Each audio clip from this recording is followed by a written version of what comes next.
Essentiel, le rendez-vous culture de RCJ, un monde de livres avec Josiane Savigno.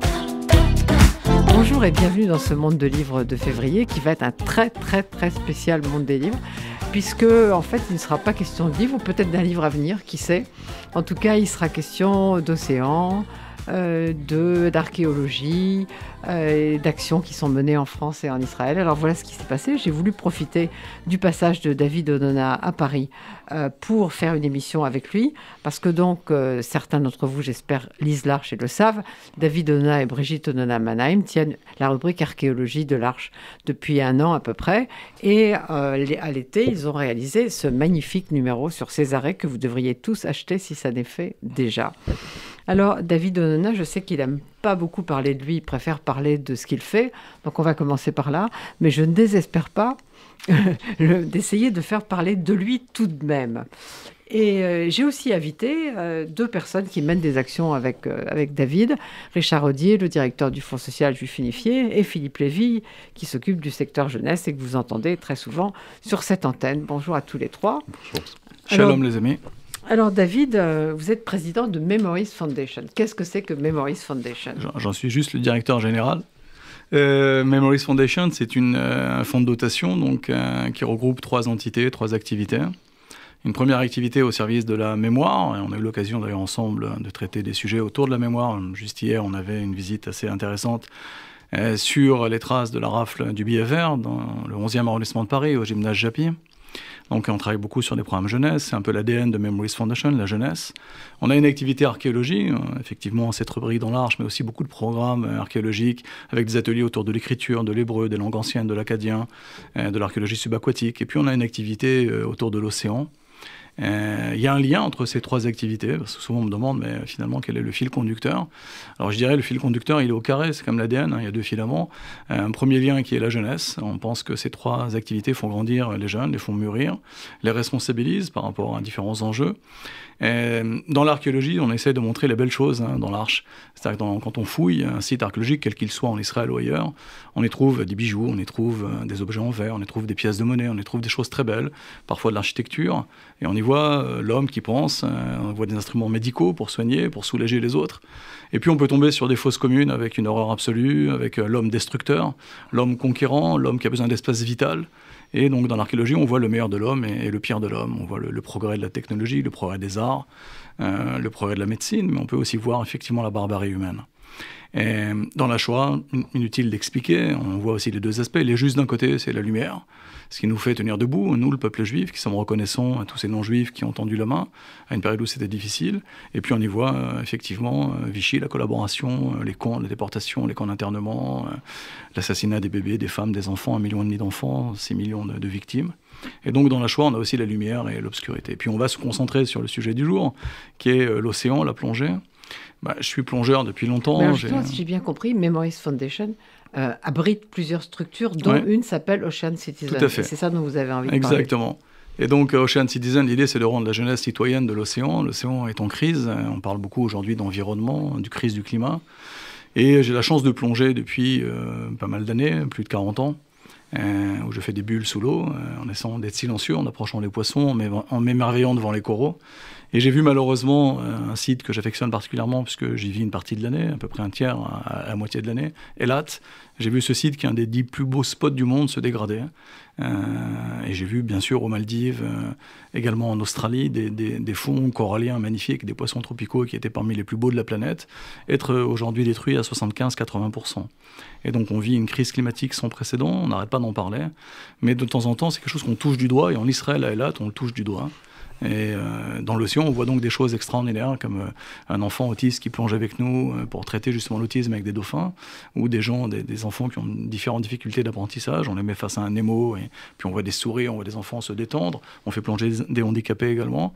Mais on y voit aussi le pire de l'homme, c'est-à-dire cette pollution plastique, et tout ce qu'on peut trouver comme vaisselle jetable dans l'eau, et j'en passe, et des meilleurs, des brosses à dents. Enfin, je ne vais pas vous faire la liste de ce que malheureusement on ramasse sous l'eau, mais c'est absolument hallucinant. Et l'océan, Jo, commence à Paris. C'est-à-dire que ce qu'on jette dans la rue à Paris, ça va dans les égouts, ça finit dans les fleuves, et puis ça finit un jour dans la mer. Et on a beaucoup travaillé ensemble, notamment avec le mouvement de jeunesse, sur le nettoyage des plages et la sensibilisation de la jeunesse à son rôle. En Israël et en France, avec une jeunesse française aussi. On a des activités dans différentes écoles, depuis la banlieue de Mantes-la-Jolie. On va en parler. Voilà, donc vraiment, ce qui m'anime dans la vie, c'est de transmettre, de faire bouger les lignes, que les gens se parlent, qu'ils se rencontrent, et puis qu'ils se mobilisent en quête de sens. Mais cette question des coraux, est-ce qu'on arrive à préserver les coraux ou tout est en train de se détruire ? On va dire qu'on est mal, je suis quelqu'un d'assez optimiste, mais on est mal embarqué sur le sujet des coraux. On a une chance assez exceptionnelle qui est liée à Eilat. À Eilat, il y a des coraux ? À Eilat, il y a des coraux, c'est un fond corallien, c'est même la barrière de corail la plus au nord de la planète, puisqu'en général, elles sont aux tropiques, et on est 300 km au nord des tropiques. Il y a une explication à ça, c'est qu'on a un courant d'air chaud qui vient de l'océan Indien, qui gravit tout doucement la mer Rouge, et donc qui réchauffe ces bords de mer Rouge depuis des dizaines de milliers d'années. Et donc les coraux ont migré depuis l'océan Indien petit à petit, les plus forts sont adaptés. Et le secret d'Eilat, c'est qu'on a des coraux un petit peu juifs, résilients à tout, à toutes les pollutions. Ils résistent à l'excès de chaleur, ils résistent à des polluants matériaux, ils résistent à des polluants chimiques, aux crèmes solaires. On va dire, ils résistent mieux que partout ailleurs, mais néanmoins, ils sont en difficulté. Et les coraux, c'est 35% de la biodiversité marine. L'océan, c'est 50% de l'oxygène qu'on respire. Et donc, il y a un enjeu majeur pour nous, pour nos enfants, pour nos petits-enfants, pour l'humanité. Des chiffres terribles que vos auditeurs connaissent. On dit qu'en 2050, on aura plus de plastique dans l'océan que de poissons. Et donc, ce qui m'anime, c'est d'un côté, et on essaie de le faire par le côté positif, comme pour l'Arche, avec l'archéologie, de montrer les belles choses de l'océan. Et donc, on a beaucoup de programmes éducatifs autour de ça. Et puis après, moi, mais il y a des gens ici plus compétents que moi en matière d'éducation, mais moi, je crois à l'action de terrain. C'est-à-dire que ces jeunes, il ne faut pas seulement les sensibiliser ou leur faire aimer l'océan, leur montrer de belles images de plongée, mais il faut aussi leur faire faire des choses, quoi. Mais je crois que justement, vous faites beaucoup de choses en France, on va en parler. On pourrait parler de ce que vous faites à Mantes-la-Jolie, parce que je crois que le FSJU vous accompagne et que Richard Rodier et Philippe Lévy vont pouvoir en parler. Alors, c'est quoi cette affaire de Mantes-la-Jolie ? Alors, Mantes-la-Jolie, ce sont des enseignants qu'on a contactés il y a maintenant plus de 3 ans, dans un REP, donc dans un collège REP, c'est le collège Louis Pasteur à Mantes-la-Jolie. Ce collège Louis Pasteur avait envie de travailler avec des élèves de 8, 9, 10 ans.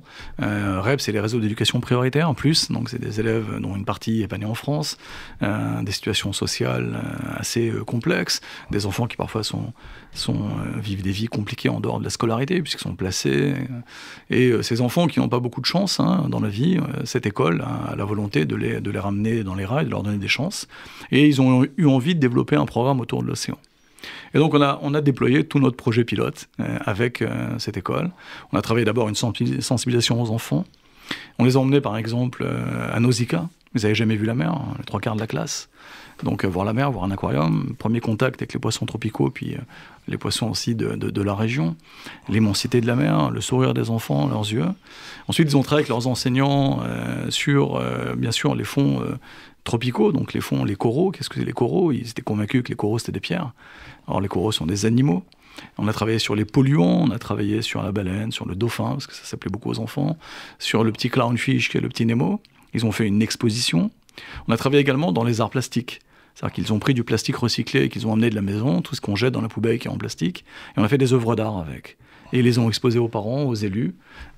Donc un moment. Vous avez fait une mosaïque aussi. Alors oui, on a avec nous Nathalie Attali, qui est dentiste de profession, et elle le dit pas trop, mais c'est une artiste émérite, et elle a l'art effectivement de la mosaïque. Et on a fait avec eux en pixel art un Nemo magnifique qui est dans le Préau, qui fait près de 1,80 m de long sur 1,20 m de haut. On recommence d'ailleurs, on le refait dans une semaine à Strasbourg, dans l'institution Sainte-Clotilde, avec des classes un peu plus âgées, 16-17 ans, au profit des maternelles. Donc on a fait aussi de la mosaïque, on a fait des arts plastiques, et puis on a monté une journée où était présent d'ailleurs Richard, il pourra peut-être en dire 2-3 mots sur son vécu. On a voulu offrir à ses enfants un baptême de plongée. Alors ils ont travaillé sur les métiers de la mer, parce qu'ils ne connaissent pas du tout ces filières, donc on a fait ça avec la Fondation TF1, un exposé sur tous les métiers possibles de la mer. Et puis ensuite j'ai ramené du matériel de plongée dans la salle. Moi je suis instructeur de plongée depuis... je compte plus les années, mais ça fait quelques décennies déjà. Et donc j'ai amené, ils n'avaient jamais vu une bouteille de plongée, jamais vu un régulateur, certains jamais vu un masque, jamais utilisé. Et je leur ai fait une promesse ce jour-là, c'est de monter 2 ateliers. Un premier atelier sur l'apnée, à sec, Donc on les a mis dans une salle, on les a déshabillés, on les a mis en chaussettes, sans les chaussures. Ils ont emmené un petit tapis et puis un coussin, et puis on a mis de la musique relaxante. Puis on a travaillé sur le relâchement, le lâcher-prise, pour préparer donc ce travail en piscine, puisqu'il y avait parmi eux pas mal d'enfants pour qui l'élément eau est un élément compliqué, difficile, pas du tout naturel. Et puis on a cherché un club partenaire, bénévole. On a trouvé un club à Mantes-la-Jolie, de gens à l'opposé de ces enfants, qui vivent plutôt dans de bonnes conditions, de catégories socio-professionnelles plutôt hautes. Et puis je leur ai dit, voilà, j'ai un rêve, c'est de prendre ces enfants dans la piscine municipale, et puis de leur offrir un baptême, c'est-à-dire un instructeur, un enfant. On a amené des photos de nos photographes partenaires, on les a immergés dans l'eau, on les a fait imprimer. Et puis ce jour-là, Richard est venu, et on avait 75 gamins. Mais Richard Audier, justement, comment le FSJU accompagne-t-il ce genre d'action ?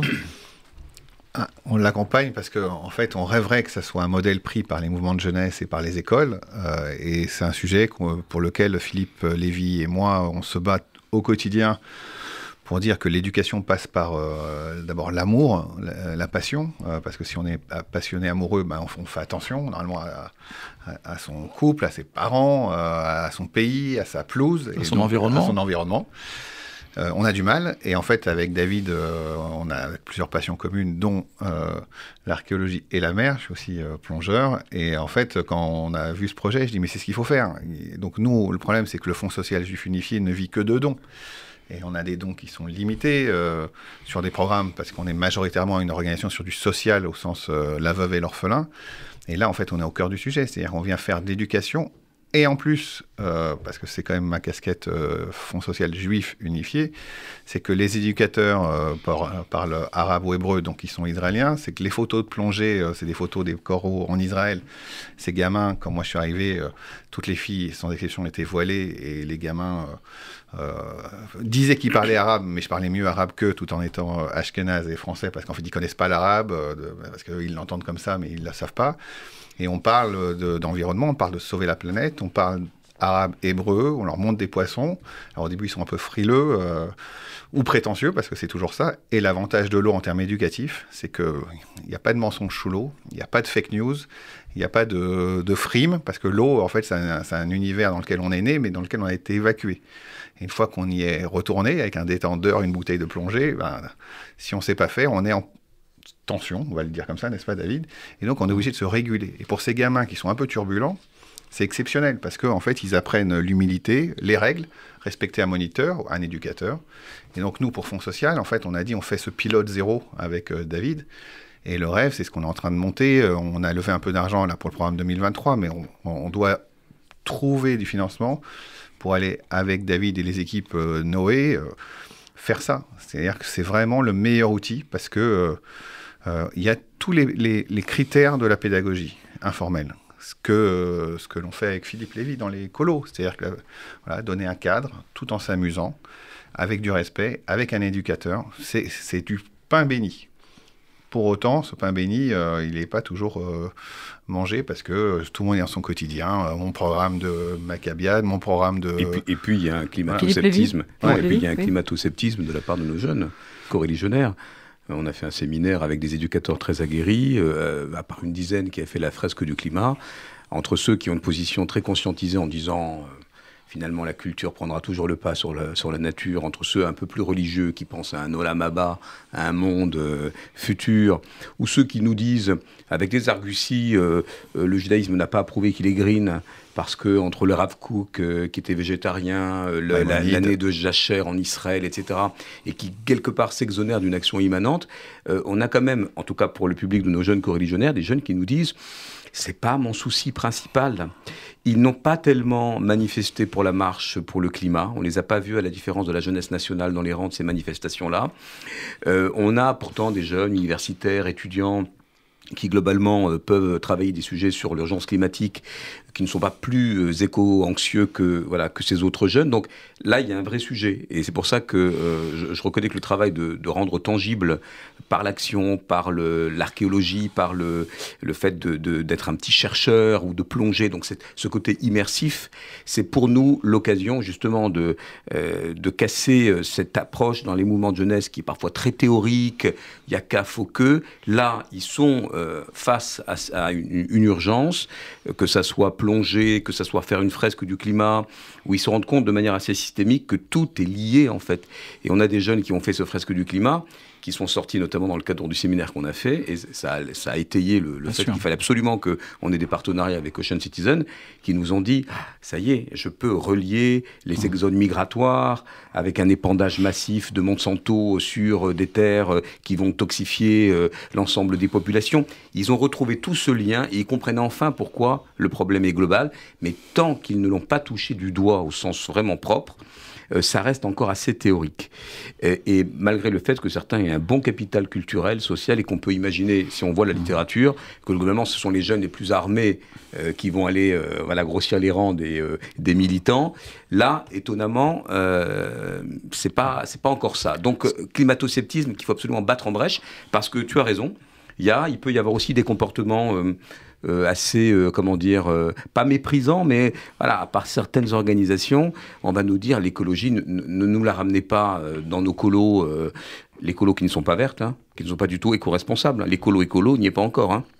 Il y a une inflation de plastique, les approches pédagogiques, elles sont mal menées, ça manque de référents. Donc pour nous, on est au point zéro, je le dis avec solennité, de la démarche green dans les milieux de l'éducation informelle juive. Alors, Ocean Citizen, elle est à Eilat.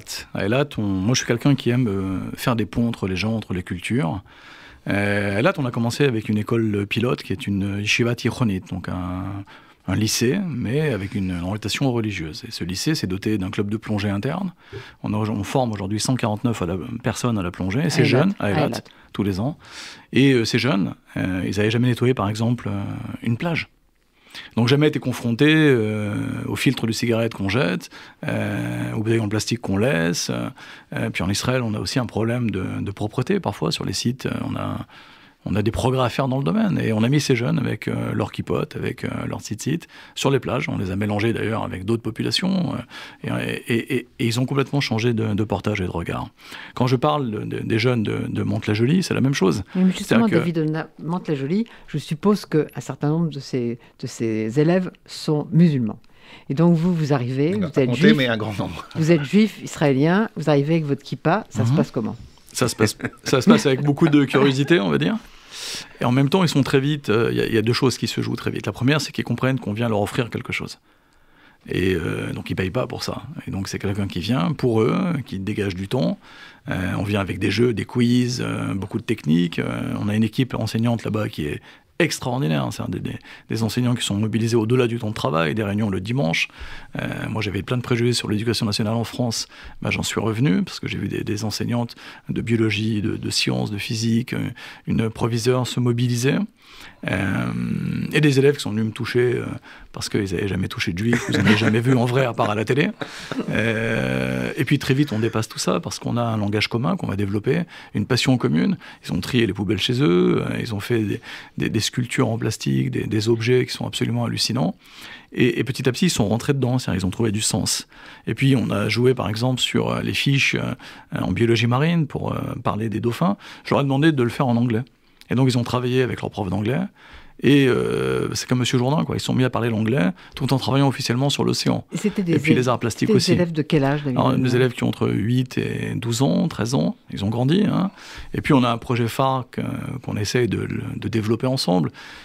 Donc j'ai dit qu'on aura fait cette journée de baptême de plongée. C'était énorme, parce que comme tu l'as dit, on a vu des cadors. Finalement, c'était le moment de descendre dans l'eau et d'aller sous l'eau. Et donc de respirer avec cette machine. Et là, d'un coup...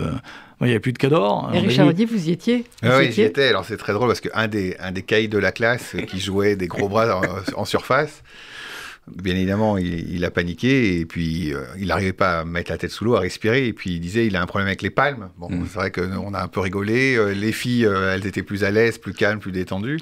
Et puis en fait, on a tous les moyens de faire passer tous les messages dans ces cadres-là. Parce qu'il se rend compte qu'il ne peut pas être ridicule. d'abord, et que pour ne pas être ridicule, il est obligé d'écouter une consigne. Je reviens à ça. C'est essentiel, c'est de faire le lien entre ce qu'on apprend et ce qu'on vit.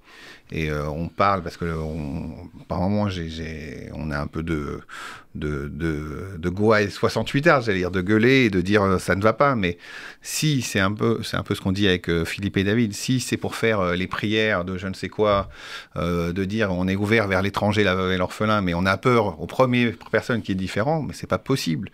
Donc nous, pourquoi on fait ça? C'est qu'en fait, on a juste une culture, j'allais dire, qui nous oblige à l'ouverture. Et ces gamins-là, en fait, on leur a parlé de religion, on leur a parlé de je ne sais quoi, des profs, etc. Et en fait, quand on est avec eux dans la piscine, c'est fini. Les barrières, elles sautent, parce que le sport aussi permet ça, l'environnement. Et j'allais dire que pour ces enfants, je suis totalement d'accord avec ce que dit David Onona, c'est-à-dire que pour nous, quand on vient offrir quelque chose, c'est-à-dire que voilà, on n'est pas venu avec des tweets, des télés, une people en disant elle faire des photos. Non, on est venu s'amuser avec eux en piscine, prendre un cadre. David a eu la bonne idée qu'on offre du matériel aussi de plongée, c'est-à-dire masque, tuba, palme pour les gamins qui gardent ça chez eux.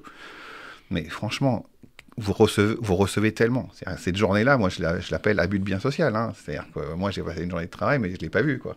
On s'amuse. Enfin, on s'amuse. Ils ont eu des photos chacun de même sous l'eau, et la dynamique entre elles. Bon, Philippe est un éducateur. Quand on voit le cador ou le type qui était costaud, parce que un physique à faire rêver quand même. Hein, et puis on voit le petit origine de Perse, là, qui fait 5 têtes de moins que lui, et qui le rassure, et qui lui dit je vais t'aider, tiens, fais comme ça, détends-toi, respire.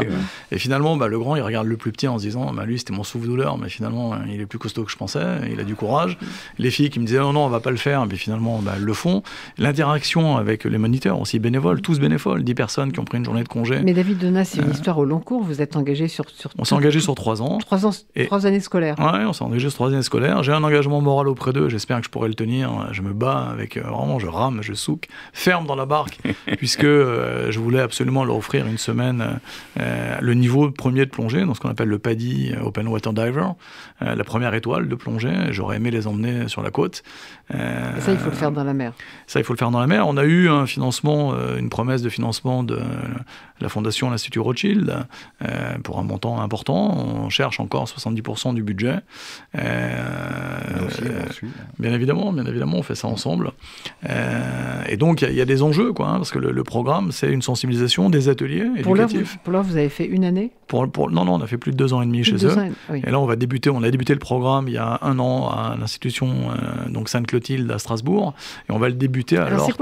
C'est quoi Sainte-Clotilde? C'est une école privée catholique? Alors, c'est une école privée sous contrat, dans laquelle il y a 1500 élèves à Strasbourg, qui m'a contacté parce qu'on avait fait un voyage mémoriel en Pologne il y a 3 ans, juste avant le Covid, 1 mois avant le début du Covid. Et donc, c'était un peu compliqué pour eux pour organiser ce voyage, ils étaient un peu plantés, et ils m'ont dit, est-ce qu'on peut le faire en 1 mois et demi? Et j'ai dit, il n'y a pas de problème, on va faire un programme, on va lever les fonds, et puis on va partir. Et on est parti avec les élèves, 1 mois avant le Covid, on a vécu... alors les élèves... 80%, 90% non-juifs, il y a aussi un petit peu de juifs dans cette école, mais pas que. Et puis, ça a été très fort au niveau éducatif.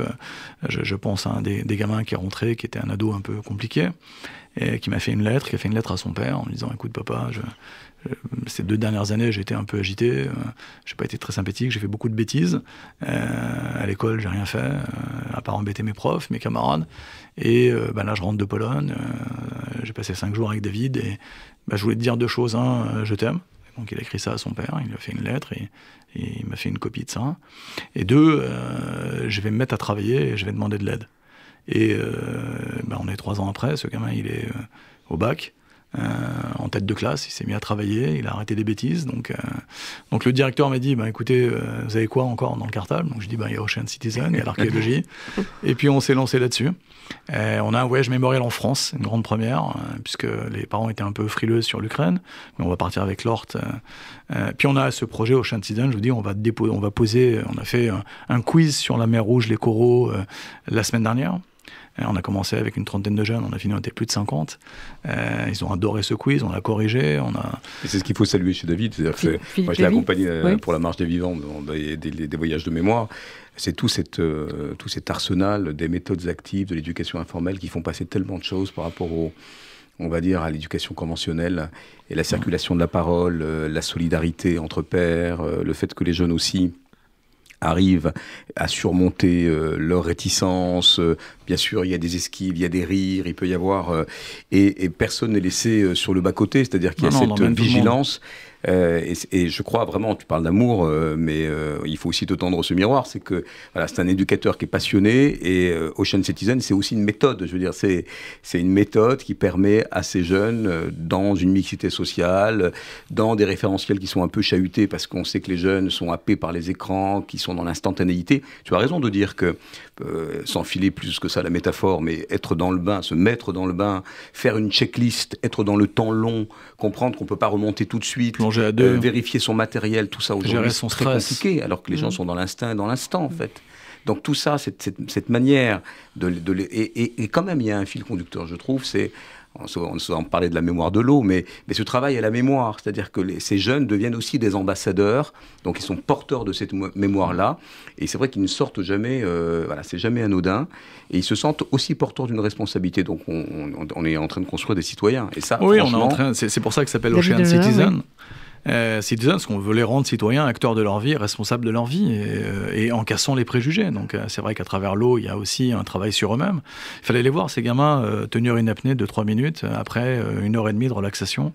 Donc c'est un atelier que j'ai fait dans le noir, ils les mettent dans le noir à l'école, allongés, sans les chaussures, tous ensemble, garçons et filles, donc dans la mixité, et avec des images magnifiques de fonds marins sur le plafond. Et, ça vaut tous les ateliers de lumière. Et donc j'ai travaillé avec au départ des apnées de 20 secondes, 30 secondes, et puis petit à petit on s'est détendu, on a fait plein d'exercices, un petit peu d'hyperventilation, enfin voilà quoi, un petit peu de technique, et il y a des gamins qui sont arrivés à 3 minutes d'apnée, c'était absolument hallucinant, des gamins très doués, parce que certains d'entre eux ont une génétique qui les favorise. En termes de souffle, tu veux dire ? En termes de souffle. Et donc pendant que les gosses faisaient le baptême, parce qu'on pouvait mettre que 10 gamins dans la piscine pour des raisons d'assurance, c'était 75, on avait un atelier apnée à côté, dans l'eau. Ouais, Richard était là-bas. Alors est-ce que Richard a le souffle court ou long ?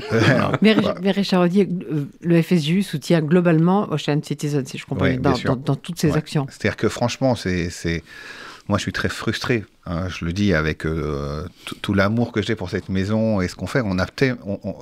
Moi je suis camusien, hein, Josiane. Hein, oui, je sais. Voilà. Donc le fonds social c'est Sisyphe. C'est-à-dire qu'une fois qu'on a monté notre rocher, boum, on redescend. Il y a l'Ukraine, il y a le Covid, il y a les sujets pour les femmes victimes de violences, il y a les programmes handicapés, il y a les difficultés qu'on a sur le financement des écoles ou des colos. Enfin, je veux dire, nous c'est Sisyphe. Vraiment tous les jours on monte notre rocher, on est arrivé, boum, ça redescend. Alors, pour rester camusien, Camus, il disait que l'écriture, c'est une révolte contre le réel. Eh bien, en fait, quand on fait Ocean Citizen ou Memory Foundation, c'est une révolte contre le réel. On ne supporte pas ce réel-là, donc on se bat. Alors, on se bat, on a fait, on va en parler tout à l'heure, en Israël, avec Philippe, on a fait la même chose. On a pris les colos qui ne voulaient pas s'en occuper, qui ne voulaient pas s'emparer du sujet de l'environnement, les colos juives qui étaient partis en France pour s'amuser, bon, super, c'est très bien, en Israël. Et David et Philippe en reparleront, mais on a pris ces jeunes sur place, on a détourné un peu les programmes. On a dit, attendez, super, vous faites un week-end à Eilat, génial, vous voulez bronzer, super. Attendez, on va vous occuper. Tout le monde faisait la tête, et finalement, c'est 200 gamins qui étaient à Eilat pour glander, pour pas dire autre chose, hein, avec leur téléphone. Combien ? 250 Ouais, 250. Ils étaient contents parce qu'il y avait le Wi-Fi à Eilat, hein, c'était super. Vraiment, ils ont la mer, le plus bel endroit du monde. Vous avez les montagnes du Sinaï et la mer Rouge à côté, et ils étaient a priori sur leur téléphone. On dit non, attends.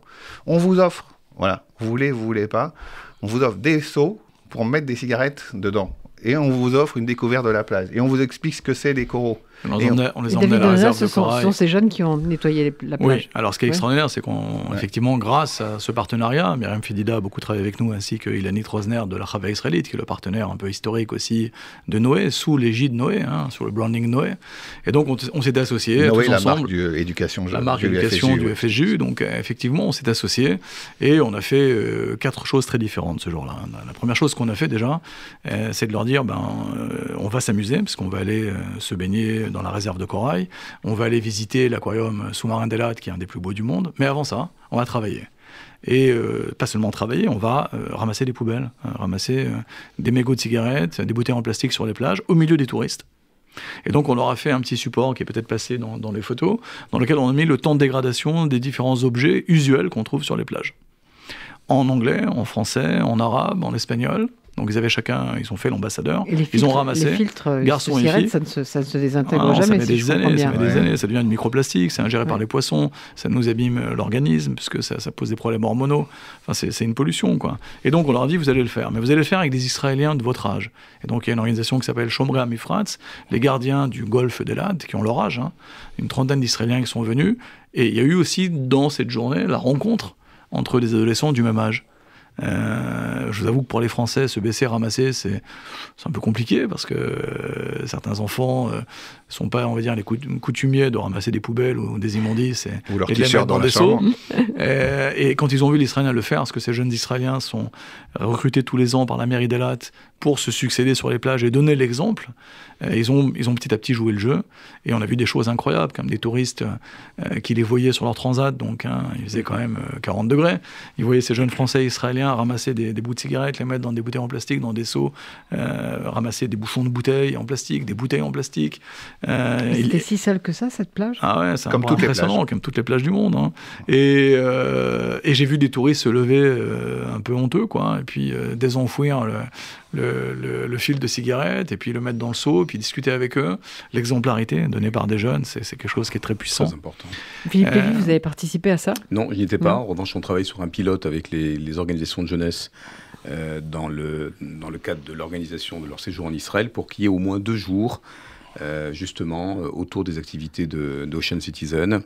Tout le monde est partant, en vérité. Alors, ça reste encore un peu cher d'organiser un voyage en Israël, compte tenu de l'inflation, mais tout le monde était très partant, toutes les organisations de jeunesse. Et c'est vrai que là, on est à un tournant où l'ensemble des éducateurs se disent, bon, bah, ça y est, il faut en être. Et c'est vrai que le programme qui a été modélisé l'année dernière, il y a des images, il y a des retours. Tu parlais de dougma, comme on dit en hébreu, c'est-à-dire d'exemplarité. Et les éducateurs qui souvent vont prendre dans la tradition des grandes personnalités, des grands sages, pour parler d'exemplarité, pour la première fois, je l'entends, parle d'exemplarité dans le comportement écologique, en fait. C'est-à-dire que, voilà, là, on revient à un curseur qui correspond plus à cette action qu'il faut faire ici et maintenant, parce qu'on ne va pas attendre 2050 pour griller, si j'ose dire. Et c'est intéressant de voir que voilà, les éducateurs veulent participer. Donc c'est un pilote qu'on est en train de mettre en place. Et puis on protège ce qu'on aime bien, ce qu'on aime bien, donc en leur montrant la beauté des fonds marins. C'est toute l'idée du campus d'une semaine qu'on veut faire pour Mantes-la-Jolie, qu'on veut faire avec effectivement les mouvements de jeunesse, et pourquoi pas rêver de le faire aussi en France. On a aussi en France des côtes importantes, aussi bien atlantiques que méditerranéennes, avec aussi des enjeux de pollution majeurs, des menaces, parce que c'est tous les océans du monde qui sont menacés. Et on protège ce qu'on aime bien. Et donc en leur montrant des photos magnifiques, en faisant des expositions photos, en les faisant travailler sur le sens, c'est-à-dire on travaille sur des quiz et petit à petit ils apprennent les fonctions de l'océan.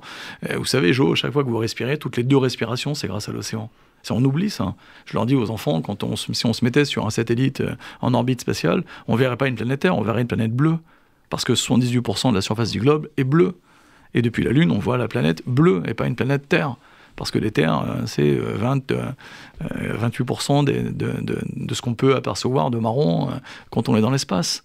Et donc l'océan est majeur, il nous permet de respirer.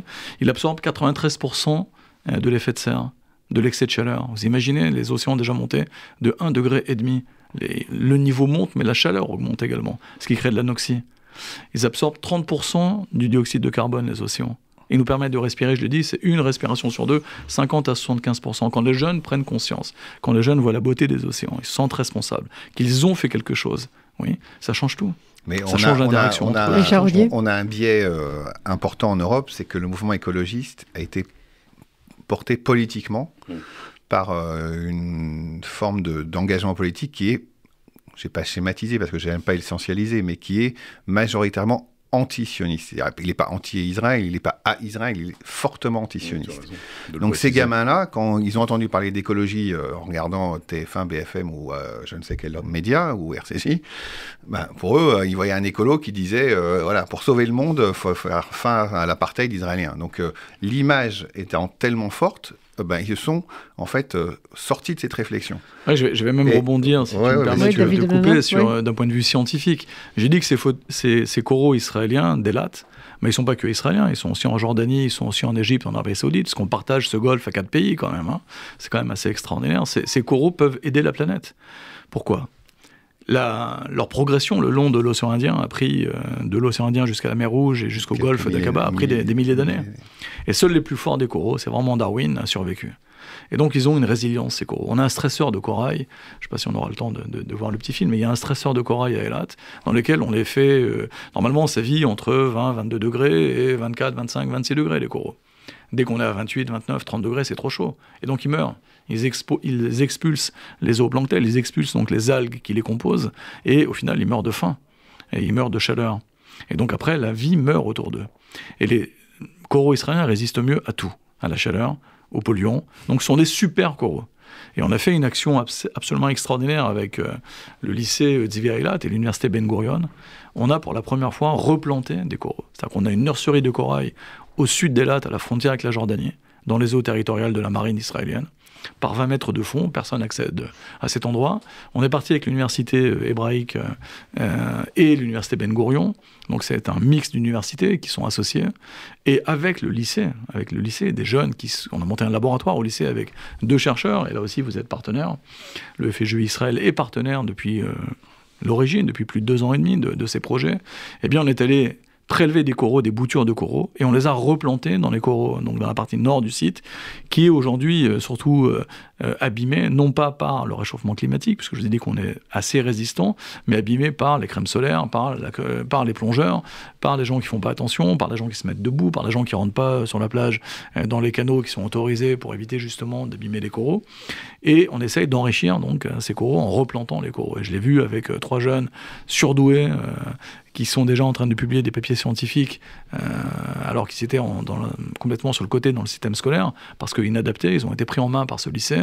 On a monté ce laboratoire de recherche avec 2 docteurs de l'université, et ces jeunes sont passionnés, on leur a appris à plonger, ce qui n'était pas une masse à faire, parce qu'on va dire que physiquement, l'activité physique n'est pas leur point fort, ils ont des cerveaux fantastiques, mais physiquement, c'était assez compliqué de les former.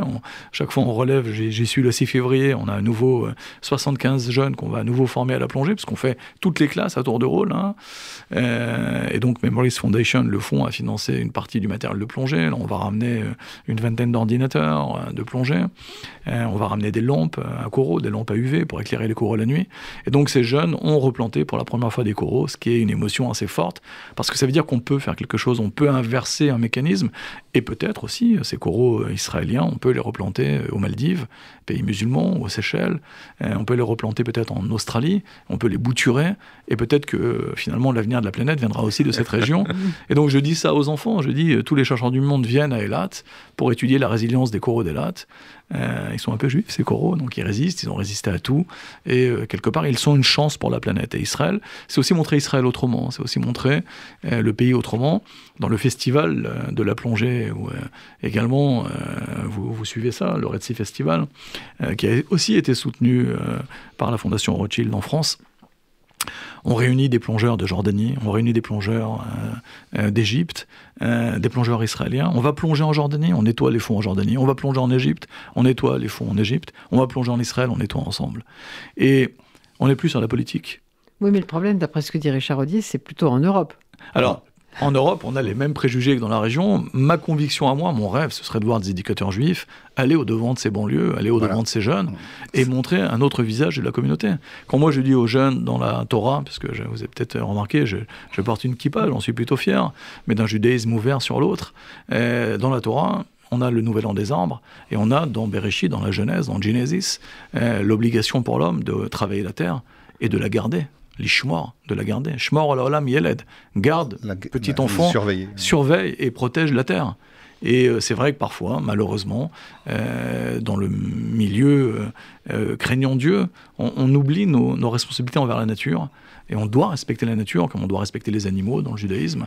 On doit respecter cette nature. On plante des arbres, le Cacao le fait de manière fantastique. Alors nous, on va avoir des volontaires en service civique. Le Fonds social juif unifié a un agrément en intermédiation qui met à disposition des volontaires en service civique sur une mission de 8 mois.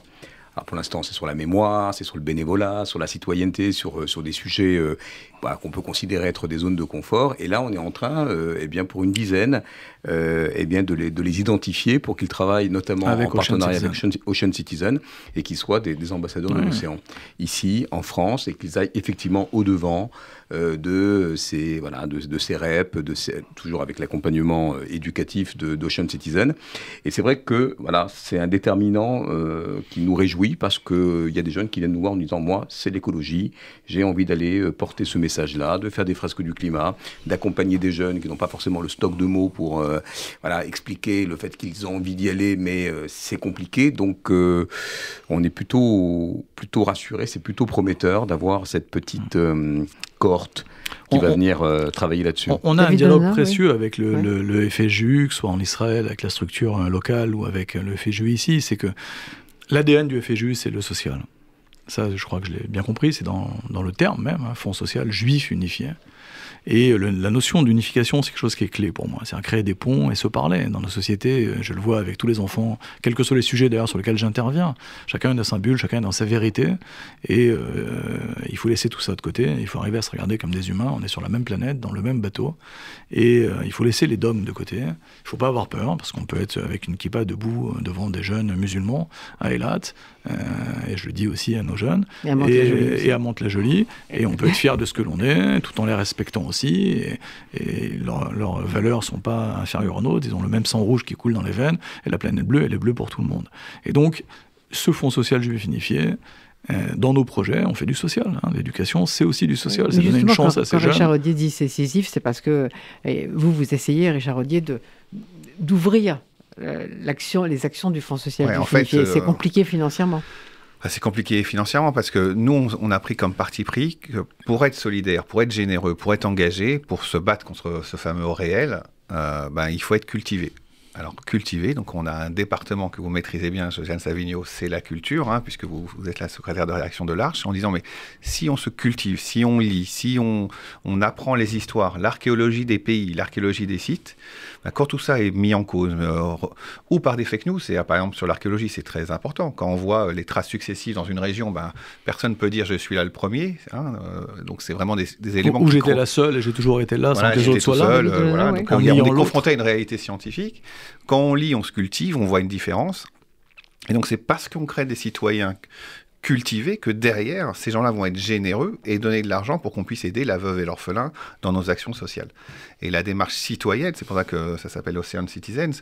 En fait, ce qu'on fait avec Philippe Lévy, c'est que nous, on est juste là pour essayer de trouver des citoyens de l'humanité avec les valeurs juives qui sont par nature universelles. Mais quand ces valeurs juives, qui sont par nature universelles, on les rend dans un identitarisme ou une fermeture, ça nous déplaît de façon épidermique. Donc nous, on leur dit, mais attendez, regardez, lisez, déplacez-vous, marchez avec vos yeux et vos oreilles ouvertes et pas avec un téléphone dans les mains quand vous allez sur les plages de Tel Aviv ou de Césarée, comme dans le numéro de l'Arche.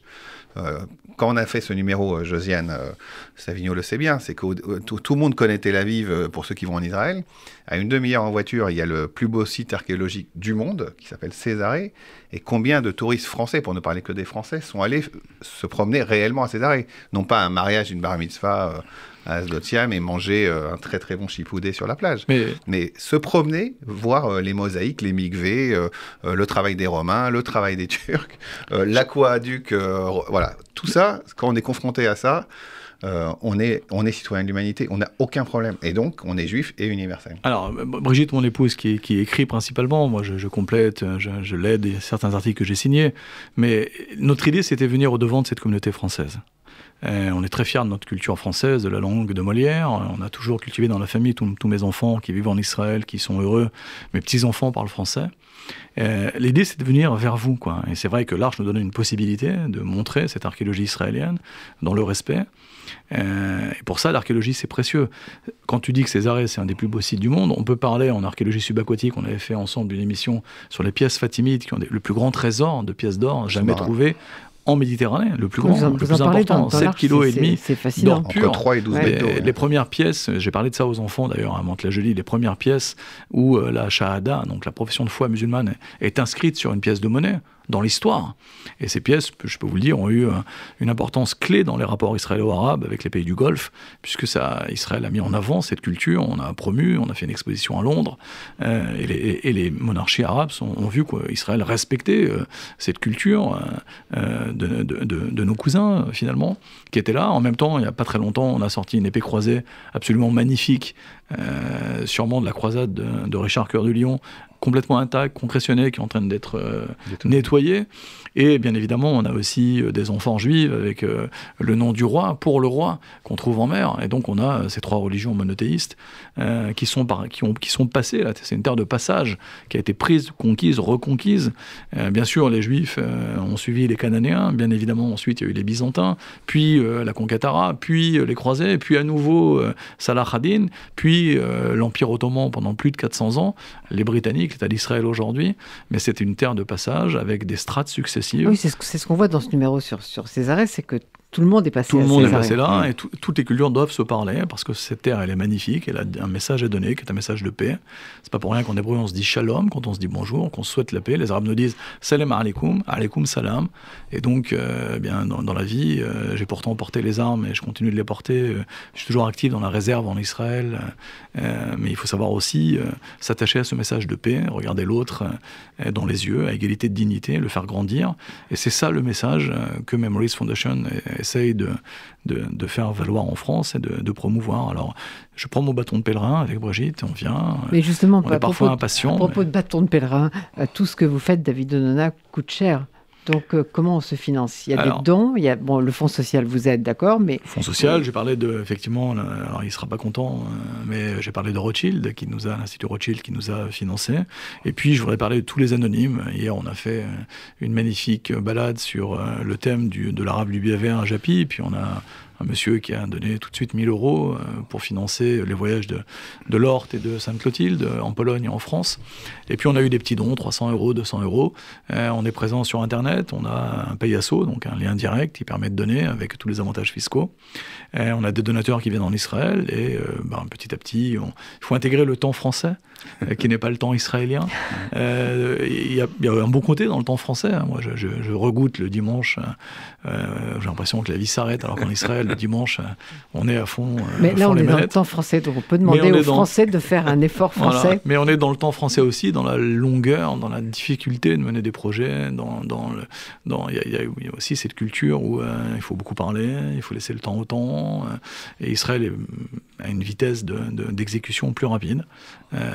Mais j'apprends la patience, ça Vlanout en hébreu. Et vous avez parlé de la Fondation Rothschild, je crois que vous avez fait une exposition avec la Fondation Rothschild. Alors effectivement, on a fait notre AG il y a le 15 janvier dans les locaux de la Fondation Rothschild. Alors on a 3 photographes. On a une jeune arabe, je vais en parler, peut-être je vais commencer par elle, Manal, qui est une jeune femme extraordinaire. Elle a découvert la plongée par hasard. Et puis dans le milieu culturel dans lequel elle vit, on ne peut pas être une femme et plonger. Ça veut dire du bikini, du maillot de bain, du monokini, une combinaison au milieu des hommes, vivre à Eilat, où il n'y a pas de communauté musulmane.